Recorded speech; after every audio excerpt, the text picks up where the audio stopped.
Tomemos la palabra del Señor o pongamos nuestra mano sobre ella y digamos, la palabra de Dios contenida en este libro es la verdad que acepto creer, es la enseñanza que me comprometo a seguir y es la esperanza que me atrevo a confesar.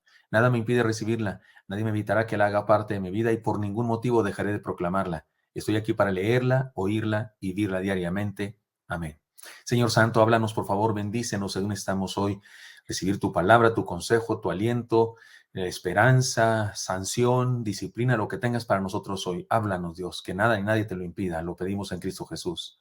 Amén. Amén. Recuerden que estamos con la serie Borrón y Cuenta Nueva. Esta es la segunda parte apenas de esta miniserie. Características de un hombre nuevo o de una vida en proceso de renovación, podríamos llamarle también. Nos basaremos en Mateo capítulo 9, versículos 14 al 17. Desde la semana pasada estamos abordando este pasaje.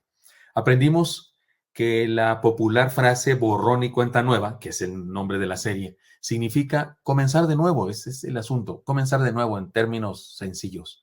Y podemos incluir en este comenzar de nuevo, cuando pensamos en la vida cristiana, podemos incluir las siguientes vivencias: pedir perdón, por ejemplo, comenzar de nuevo una relación, perdonar, por supuesto, que es indispensable, además de pedir perdón, perdonar, reorganizarnos, es otra manera de ver este borrón y cuenta nueva, reorganizarnos, tomar un nuevo impulso para vivir, así un segundo aire, o en algunos casos como yo ya viene siendo como tercero, cuarto, quinto, séptimo aire, ¿no? Tomar la resolución de iniciar la vida de una mejor manera, de eso se trata el borrón y cuenta nueva. La semana pasada expliqué una anécdota personal de cómo aprendí que lo que significa borrón y cuenta nueva. Los cristianos sabemos que toda la Biblia nos enseña esto desde muy diversos puntos de vista y con diferentes ejemplos. Es decir, es una enseñanza fundamental en la Biblia. Por ejemplo, la Biblia dice que las personas que seguimos a nuestro Señor y Salvador somos personas que hemos sido renovadas mediante el nuevo nacimiento o la regeneración. Mire cómo dice Juan 3:3. Respondió Jesús y le dijo, de cierto te digo, que a menos que uno nazca de nuevo, no puede ver el reino de Dios. Es decir, a menos que alguien haga un borrón y cuenta nueva, no puede ver el reino de Dios. A menos que alguien sea renovado desde el inicio, no puedes ver el reino de Dios. Y no está hablando de reformación, de ser reformado. No está hablando solo de reorganizarse, está hablando de ser nacido de nuevo, o sea, ser generado de nuevo, tener un nuevo génesis. Por eso es regeneración. Somos, además, la Biblia dice que somos personas que estamos siendo renovadas por medio de la santificación, y esto es un asunto constante. Mire cómo dice, ahora leamos segunda a los Tesalonicenses 2:13, dice así, pero nosotros debemos dar gracias a Dios siempre por vosotros, hermanos amados del Señor, de que Dios os haya escogido desde el principio para salvación, por la santificación del Espíritu y fe en la verdad. Segunda Tesalonicenses 2:13. ¿Qué les parece? Sí, estamos siendo renovados, somos renovados por el Espíritu de Dios, y eso es un proceso continuo.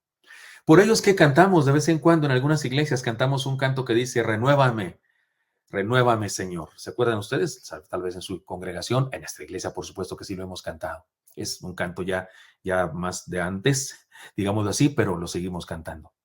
Podemos ver en otros pasajes la manera equivocada que habían elegido los religiosos de la época del Señor el llevar a cabo algunas de las prácticas de la vida cristiana, como el ayuno, el dar limosnas, la oración misma. En Mateo 6, 1 al 18, el Señor Jesucristo pues les exhorta porque parece que estaban viviendo la vida religiosamente, necesitaban renovarse, necesitaban renovar sus conceptos religiosos y volver al original, a lo que Dios quería desde un principio. En esta ocasión, aprovechemos, el Señor aprovecha una pregunta que le hacen, aprovecha un incidente en la vida de sus discípulos y él.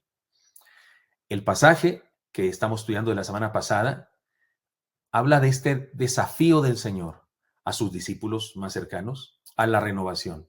Leamos una vez más el pasaje para entenderlo bien.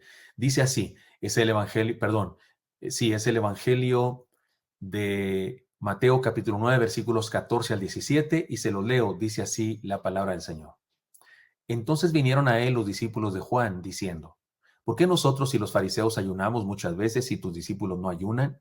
Jesús le dijo, ¿acaso pueden los que están de bodas tener luto, entre tanto que el esposo está con ellos, pero vendrán días cuando el esposo les será quitado y entonces ayunarán. Nadie pone remiendo de paño nuevo en vestido viejo, porque tal remiendo tira del vestido y se hace peor la ruptura. Esta ilustración o esta parábola es lo que estudiaremos hoy. Ni echa vino nuevo en odres viejos, de otra manera los odres se rompen y el vino se derrama y los odres se pierden. Pero echan el vino nuevo en odres nuevos, y lo uno y lo otro se conserva juntamente. Recordemos el contexto de esta enseñanza, de este discurso del Señor. Surge en medio de una convocatoria al ayuno comunitario a causa de la sequía. Parece que en el pueblo había en la nación una sequía, una escasez por causa de la sequía de alimentos y de forraje para las ovejas y demás, y había crisis, y entonces hay una especie de intención de todo el pueblo de ayunar. Y resulta que los discípulos del Señor fueron criticados por no ayunar. Y el Señor fue interrogado al respecto. ¿Por qué tus discípulos no ayunan? Y el pasaje que leímos de Mateo dice que los discípulos de Juan son los que hacen la pregunta. Pero otro evangelio dice que son los fariseos los que hacen la pregunta. Y otro evangelio dice que son tanto los fariseos como los discípulos de Juan. Lo que quiere decir es que seguramente fueron ambos grupos que hicieron la pregunta. Ahora, es probable que los discípulos sí ayunaban. Es probable que sí estaban participando, pero no lo hacían de la manera que lo hacían los fariseos. ¿Y cómo hacían los fariseos? Pues haciendo alaraca, o sea, haciendo alaraca, como, ¿cómo se dice? Como andó una gallina cacaraqueando. O sea, cacaraqueaban, se dice así. Mucho su ayuno, mostraban su ayuno, se demudaban sus rostros y decían, no, tengo hambre, porque estoy ayunando. Eran fantoches, pues. O posiblemente sí, no ayunaban los discípulos de Jesús, y Jesús da argumentos, lo estudiamos la semana pasada, ¿por qué van a ayunar?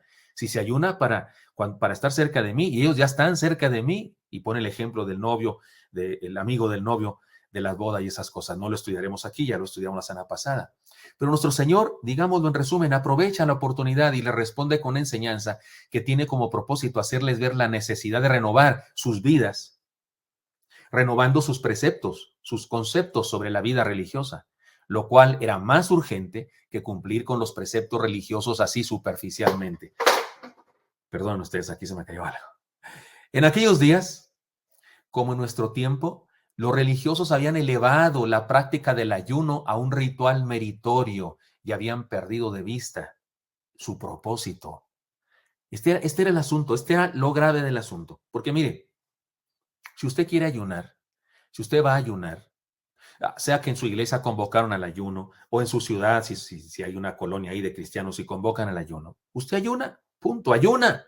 Pero no critica a los que no lo hacen, no anda investigando si todos lo están haciendo, no anda de chismoso preguntando, espiando la libertad de otros. No estás ayunando, te vas a condenar y tú no participas. Porque si alguien hace eso, es evidencia de que su concepto sobre el ayuno es equivocado.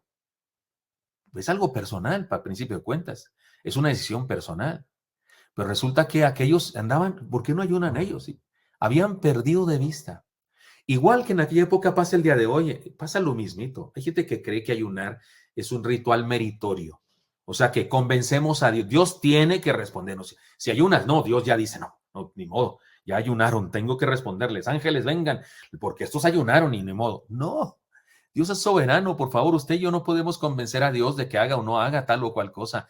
Aquello de que usted le mueve la mano a Dios es una mentira, y por cierto, una mentira herética, una mentira blasfema, porque Dios no necesita que ni usted ni yo le movamos la mano por Dios, si no es un bebé al que tiene que moverle la mano, no es un adolescente que no sabe escribir, no es un niño que no sabe escribir y usted tiene que moverle la mano. Dios nos mueve la mano a nosotros, no nosotros a Él, por favor, no diga eso ni escuche esas palabras que no se sostienen con la enseñanza bíblica. Dios es soberano. Usted y yo no vamos a convencerlo porque ayunamos de que haga tal o cual cosa. Este es el problema de aquella época y de nuestra época también. Habían perdido de vista el propósito. Se trataba de estar cerca de Dios. Tanto la oración como el ayuno se trata de estar cerca de Dios, estar con Él, hablar con Él. Y el ayuno tiene que ver con que quiero estar con Él tan intensamente, quiero estar con Él tanto tiempo que no me molesten con la comida, voy a estar con Dios. No es que dejo de comer para convencer a Dios de algo como si fuera un sacrificio, como los que se ponen nopales en la espalda o una piedrita bajo el zapato para convencer a Dios de que haga algo. No, no ayunamos para convencer a Dios. Ayunamos porque queremos estar con Él, hablando con Él, El ayuno no es un para qué suceda esto, es un por qué quiero estar en comunión con Él. Se les ha olvidado que el ayuno era estar en comunión con Dios y a causa de esa cercanía con Dios experimentar renovación. De eso se trata la oración y el ayuno. Y esta fue la enseñanza central la semana pasada, porque estoy dando introducción al pasaje, estoy poniendo en contexto el pasaje para la nueva enseñanza, pero la enseñanza pasada fue esta: la renovación depende de nuestra relación con Cristo. Si estamos cerca de Él, estamos de fiesta y en los momentos difíciles nos consagramos al ayuno. Jesús dice, ¿por qué van a ayunar si estoy con ellos? Un día les será quitado. Pone el ejemplo del amigo del novio. Dice, el amigo del novio se alegra con su amigo, el que se casó, se alegra con él, está feliz con él, no ayuna, está de fiesta. Está de fiesta, está cantando y tomando porque está de fiesta porque su amigo se casó. Igual dice, ellos están conmigo, él es el esposo, la iglesia es su esposa. Y dice, están conmigo, hay fiesta ahorita. Estar con Cristo es estar de fiesta. Pero dice, pero un día les será quitado. Sí, usted y yo cuando experimentamos, no sé, una crisis en nuestra vida, cuando experimentamos situaciones difíciles, vamos a Dios. No porque nos lo hayan quitado, sino porque nos sentimos lejos, nos sentimos en dolor y entonces vamos a Él y nos consagramos a la oración tanto que se nos olvida comer o decidimos no comer para estar con Él. De eso se trata. Y también nos enseñó el Señor que nuestra relación con Cristo está en relación directa con nuestra posibilidad de renovación. No podemos ser renovados si no estamos en comunión con Cristo. Solo estando cerca de Él podremos mantenernos en constante renovación. He aquí la enseñanza de hoy, porque este no solo fue un repaso, dije algunas cosas que tienen que ver con repaso de la enseñanza pasada, pero también dije cosas que son el contexto para nuestra nueva enseñanza. He aquí la enseñanza 2. La renovación depende de nuestra relación con el pasado. Ya dijimos que nuestra relación depende de, perdón, la renovación depende de nuestra relación con Cristo. Pero ahora digo que también depende de nuestra relación con el pasado.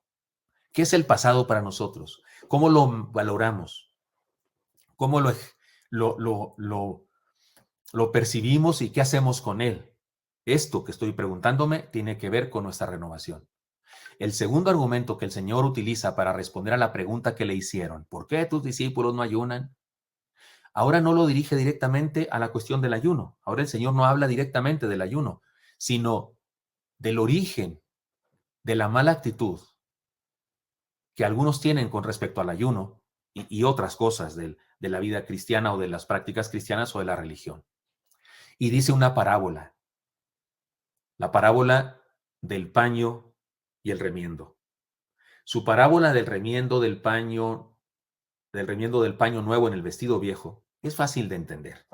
Es fácil. Una hermana, una mamá que remienda vestidos y ropa, y más una hermana que sabe de costura, como mi esposa. Mi esposa es modista, digámoslo así, sabe de esto.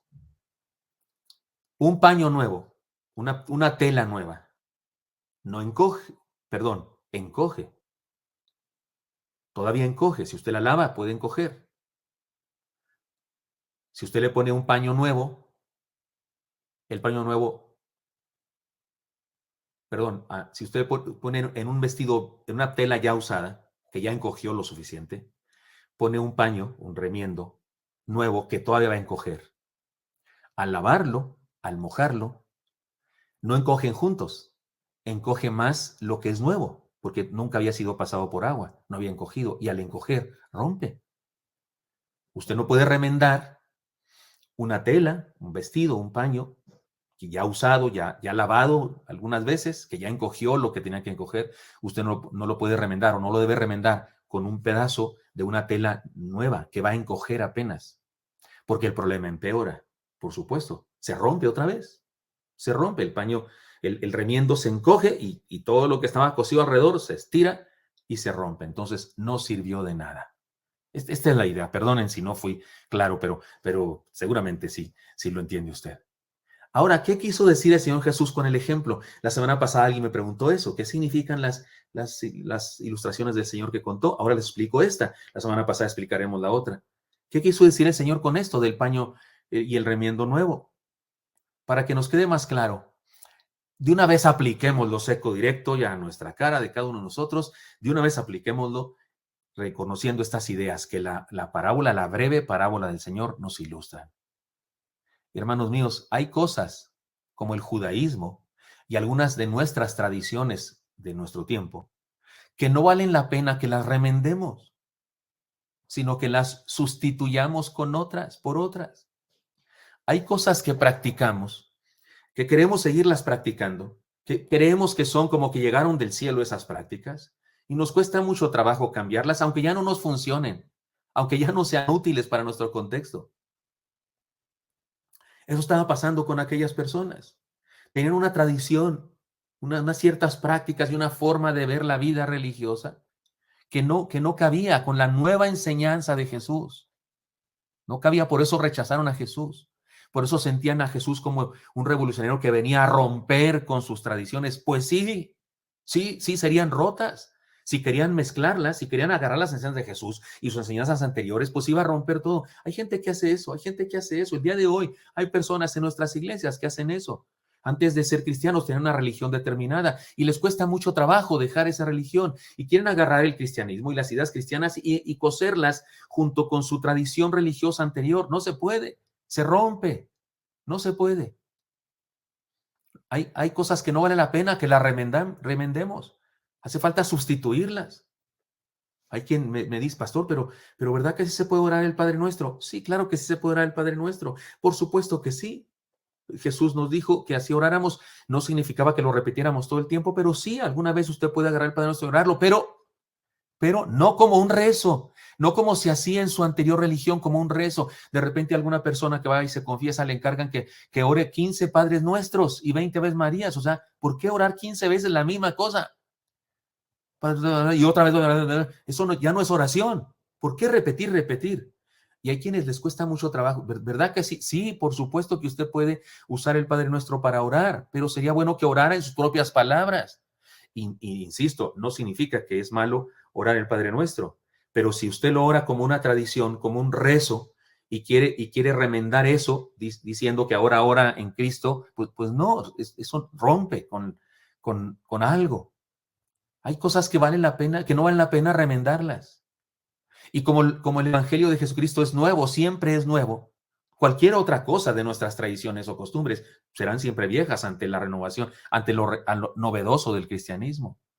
Y si usted viene de una denominación, no solo de otra iglesia, de otra religión, sino de una denominación en donde, no sé, se practican las declaraciones y la cancelación de maldiciones y un montón de cosas y la palabra rema y frases y expresiones que más bien parecen mantras o abrascadabras, porque hay gente que dice que si pronuncias estas por la sangre de Cristo, no sé qué dicen frases.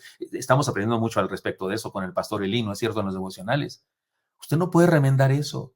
Usted no puede, sí, esto sí. Y además, no puede remendar eso. Tome la nueva enseñanza de Jesús, lo que Él dice. Usted y yo no vemos en ninguna parte de la Biblia a ninguno de los discípulos de Jesús repitiendo las oraciones de Nehemías o de Jeremías o de Jesús mismo. Ellos oraban en sus propias palabras porque lo que enseñó Jesús en el Padre Nuestro fue eso precisamente, que podemos hablar con Dios y decirle, así como hablamos con otra persona, decirle lo que sentimos y tenemos. Hay ocasiones en la vida en las que remendar un asunto empeora el problema. Lo que hace falta es que hagamos un borrón y cuenta nueva, una renovación total desde los orígenes. En ocasiones lo que necesitamos hacer es comenzar de nuevo a seguir a Jesús como si empezáramos desde el principio. Otra cosa que no me agrada mucho es en la música. Hay quienes agarran una música del mundo, una música que fue ofrecida al mundo, fue ofrecida a la borrachera, fue ofrecida a las pasiones desordenadas, a las infidelidades, y alguien la agarra y le pone letra cristiana. ¿Qué es eso? Esa música fue ofrecida a alguien más. Hagamos un borrón y cuenta nueva a los compositores cristianos, y soy compositor de canciones cristianas. No tenemos por qué andarle robando al mundo sus melodías. Hagamos las nuestras, que el Espíritu Santo nos inspire a hacer las nuestras y cantémosle al Señor con renovación verdadera, con la música que sale de nuestro corazón, del talento que Dios nos ha dado y la letra, por supuesto, también. Insisto, hay ocasiones en las que remendar empeora las cosas. Hay cosas que deben cambiarse de origen. No debemos conformarnos con parchar nuestra vida, debemos renovarla. La vida de un cristiano no se parcha. se renueva por completo. Usted sabe, una pared de su casa se deteriora y se pone, ¿no? Se pone un parche de cemento, pero luego se pinta o luego se pone yeso nuevo que cubre todo y que iguala todo y se pinta con todo, porque pintar solamente el cachito no queda bien, no queda igual. Tiene que hacerse un trabajo general. Hay ocasiones en las que arreglar una casa no sale más caro, es mejor tirarla y hacer una nueva. De eso estamos hablando aquí.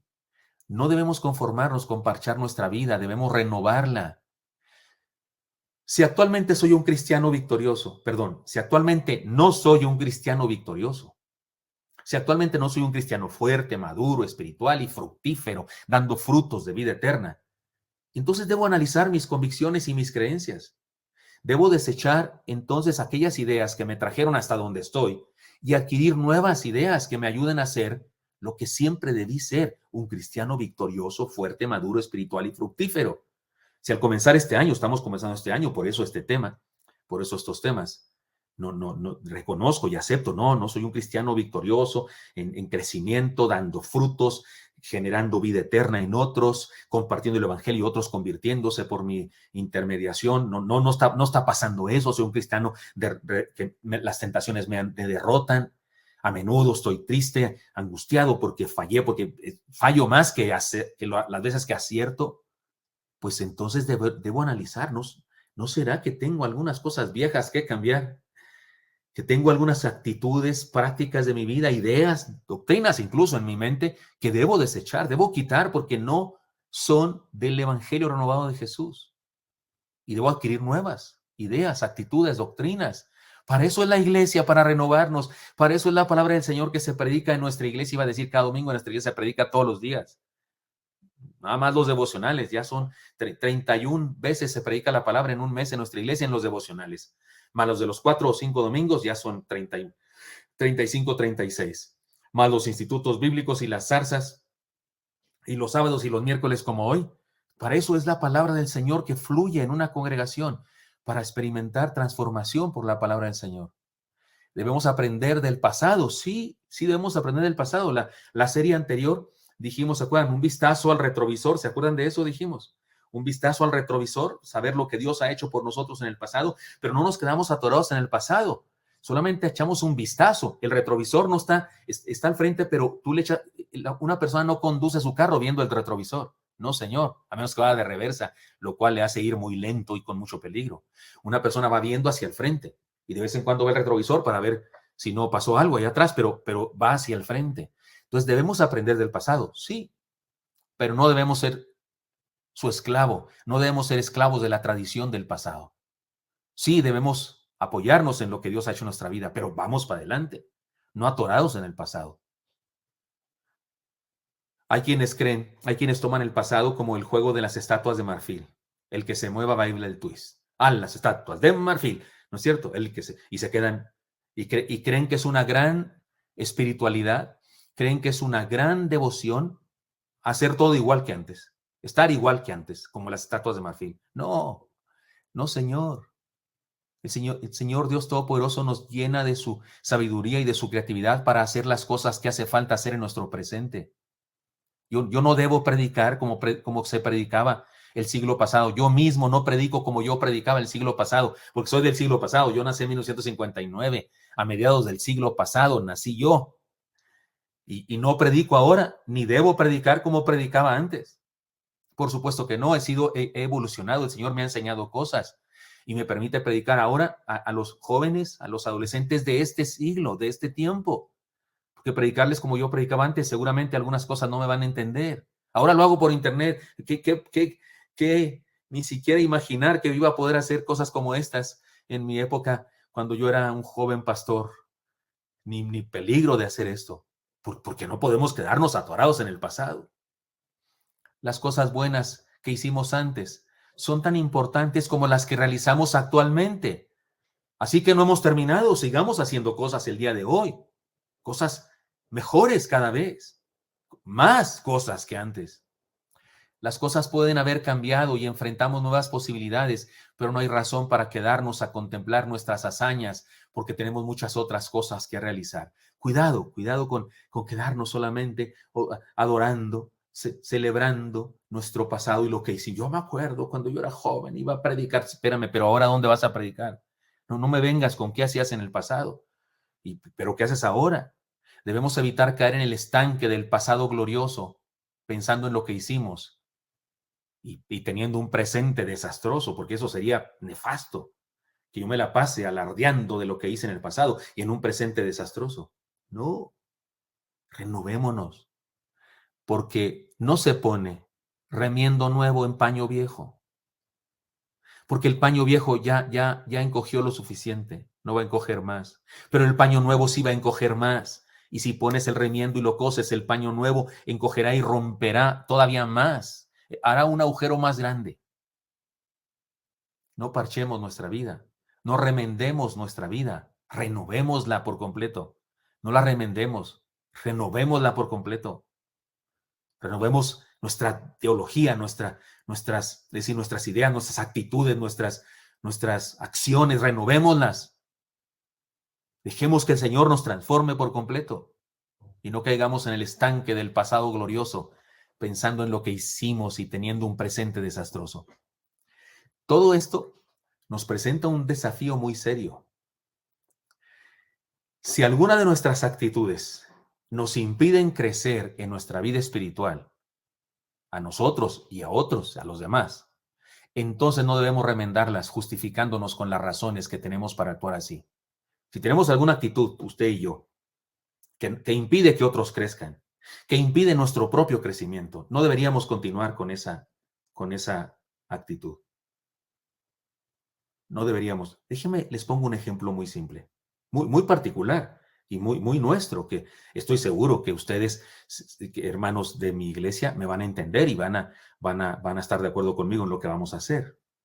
Tenemos una práctica muy linda los domingos en la mañana, que un grupo de hermanos muy lindos, muy devotos, muy esforzados, van a orar por las mañanas, a las 7 de la mañana. O sea que nuestra iglesia, los cultos comienzan a las 7 de la mañana, de 7 a 7:45 se ora en el templo. Pero ahora tenemos una necesidad especial, tenemos una situación, como ya regresamos a los cultos presenciales, los hermanos que dirigen la alabanza en los cultos, pues tienen que ensayar, tienen que aprender sus aparatos, tienen que estar listos para ensayar y para dar un buen servicio y ministrarnos adecuadamente. Y bueno, voy a pedirle a los hermanos que oran todas las mañanas los domingos que nos hagan el favor de llevar a cabo esa práctica tan hermosa, tan importante, pero en el salón social, que tenemos un salón social, para que los hermanos del grupo de alabanza puedan ensayar en el templo, porque no podrían ni ensayar a otro lugar y luego traerse los aparatos y conectarlos en 5 minutos acá, no se podría. Ahora, lo que está en juego aquí es una doctrina, una idea teológica. Lo que está en juego aquí es una enseñanza. ¿Escucha a Dios en el salón social cuando oramos? ¿Nos escucha Dios en el salón social o no? La oración llega más directo al cielo cuando estamos en el templo principal de las instalaciones base que cuando oramos en otro lugar. ¿Se enoja Dios cuando oramos en otro sitio que no sea el templo? No, la verdad es que no. Si alguien me viene con eso, entonces no sé qué Biblia está leyendo. No, es igual. Y como el grupo de hermanos que oran es pequeño, de hecho es más pequeño que el grupo de alabanza, y como el grupo de alabanza no puede ensayar en otro lugar más que en el templo, estoy segurísimo que con una mente saludable, con una actitud cristiana saludable, estoy segurísimo que mis hermanos de la oración es claro, pastor, podemos ir a donde sea, podemos ir al parque que hace mucho frío, pero podemos ir al salón social que queda aquí a 10 metros y ahí oramos, porque ¿de qué se trata? ¿De qué se trata la oración? De hablar con Dios, de estar en comunión con Él, de eso se trata y se va a poder seguir haciendo, pero el ensayo del grupo de alabanza no se podría hacer en otro lugar. Entonces ponemos eso en balanza, felices de la vida. Porque si alguna de nuestras actitudes impide nuestro propio crecimiento, impide el crecimiento de otros, impide el desarrollo de la iglesia, entonces tenemos que renovar esa actitud. Tenemos que renovarla, desecharla por completo, no remendarla y adquirir una nueva actitud con un entendimiento cabal de lo que es la verdad de Dios. Espero que este ejemplo esté muy claro para todos nosotros. Sí tenemos que cambiar algunas de nuestras actitudes y algunas de nuestras ideas. No parcharlas, no remendarlas, cambiarlas por completo. Debemos desechar las actitudes y o prácticas infructuosas y vestirnos de nuevas actitudes, nuevas prácticas en nuestra vida. En fin, nuestra renovación también depende de nuestra relación con el pasado. Tengamos cuidado, no abrace demasiado el pasado, No ame demasiado, no amemos demasiado el pasado. Gocémonos en lo que Dios ha hecho en el pasado, lo que nos ha bendecido, pero vamos con todo en el presente. David le dijo a Saúl, el rey Saúl, cuando aquello del problema con Goliat, le dijo, Dios ha estado conmigo siempre. Cuando he cuidado mi rebaño, fuera un oso, fuera un león, y se quería llevar una de mis ovejas, yo lo perseguía, le rompía la quijada y le quitaba mi oveja. Pero luego dice David, ese Dios me va a ayudar para hacer lo mismo con este gigantón. Es decir, sí, le echó un vistazo al retrovisor y se acordó de lo que iba a hacer por él, pero no se quedó atorado. No solo me dijo, ay, que cuando me acuerdo aquella vez cuando yo iba y el oso aquel que se llevó a mi oveja, yo lo alcancé, y se quedó glorificando su pasado y glorificando su hazaña. No, vino a hacer otra y agarró 5 piedras y nomás con una tuvo para vencer a aquel gigantón de 3 metros de estatura. Es decir, vamos para adelante, siendo renovados en el Señor. En fin, nuestra renovación también depende de nuestra relación con el pasado. No nos estanquemos, dejémonos renovar por el Espíritu de Dios. ¿Cómo la ven, mis hermanos? Este es el borrón y cuenta nueva. Esta es la serie borrón y cuenta nueva. Esta es la segunda parte. Y la enseñanza es muy clara. Digámosla en el contexto de las dos enseñanzas que llevamos ahora. La primera enseñanza la semana pasada fue esta. La renovación depende de nuestra relación con Cristo. Y como resultado de eso, la renovación depende de nuestra relación con el pasado. Y no estoy hablando de que nos abracemos del pasado, no, al contrario, que lo pongamos en su lugar al pasado. ¿Dónde está su lugar? En el pasado. Ahí va el pasado. El pasado va en el pasado. Y vamos con el presente, enfrentando el futuro que Dios tiene para nosotros, dejándonos renovar. La enseñanza de Jesús es contundente. No se pone un remiendo de paño nuevo un remiendo nuevo en un paño viejo. No se puede hacer eso. Se tiene que renovar por completo. Renovemos nuestras actitudes, nuestras ideas, nuestras prácticas. Todo aquello que no nos esté funcionando, todo aquello que impide el crecimiento, todo aquello que nos cause problemas en nuestras relaciones interpersonales. Quitémoslo y pongamos algo nuevo que Dios quiere poner en nosotros, porque Él quiere renovarnos por completo. Termino diciendo la exhortación final. Nuestra renovación depende de nuestra relación con el pasado. No nos estanquemos. Dejémonos renovar por el Espíritu de Dios. Señor Santo, te doy muchas gracias porque me has permitido compartir con mis hermanos esta palabra. Te pido, Dios, que nos renueves y que ninguno de nosotros, Señor, sea un adorador del pasado ni de las tradiciones. Que podamos seguir adelante, que conservemos lo que debemos conservar, lo que funciona, lo que hace bien, lo que hace crecer, lo que comparte vida, pero que implementemos nuevas prácticas, nuevas cosas, nuevas estrategias que tú tienes para nosotros, Señor, para hacer tu voluntad. En este nuevo año, Señor, no queremos seguir adelante sin tu renovación en nuestra vida. Por favor, renuévanos. Te lo pedimos en Cristo Jesús y renuévanos como individuos, como familias y como iglesia. Te lo pido en Cristo Jesús. Amén.